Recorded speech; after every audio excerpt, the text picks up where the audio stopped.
has been clear. The courts have made themselves clear on this issue.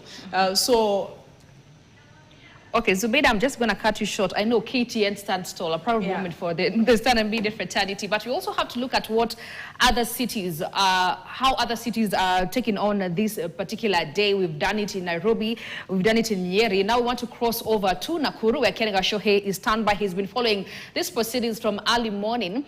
Ken, good afternoon. Anything new particular that has transpired in Nakuru?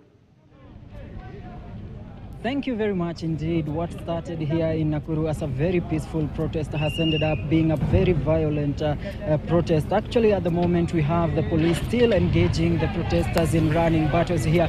Just a few minutes ago, several shops were broken into, several shops have been looted. We had some of the shopkeepers or even the investors actually doing just crying and wailing on the street after finding out that their shops had been looted by the protesters who, or maybe for lack of a better word, people whom I would call goons, who actually did come here and infiltrated the protests, and it turned violent, and they have actually made it very difficult for the police to maintain law and order. And if actually my colleague here, Peter Kimani, if he can show you one of the petrol stations here, which is a Total petrol station along Nakuru's Kenyatta Avenue, where it was looted, gas cylinders were looted, and everything that was actually movable from this petrol station was looted by the goons who infiltrated the protest. We also had several shops which were broken into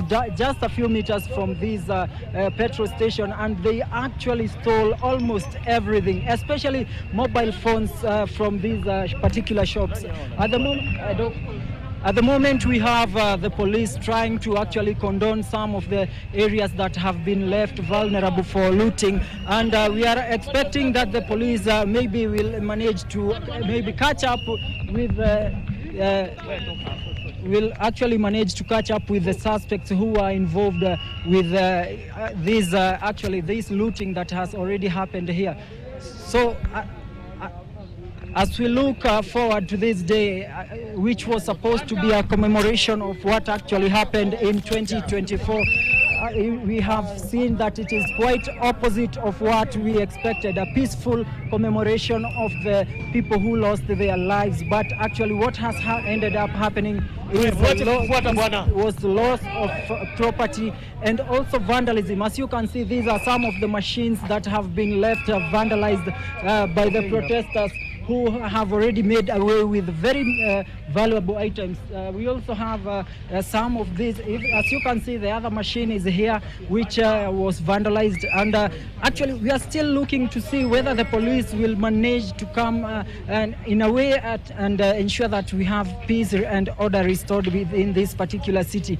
And earlier on, the police were actually looking at, the police were manning the Nakuru law courts, where the protesters had started lighting candles in honor of those who were killed last year. But actually the venue, which was supposed to be peaceful, ended up being violent, and the police had to tear gas the protesters. And for now, we shall be moving back to you in Kitengela. Phoenix, take over.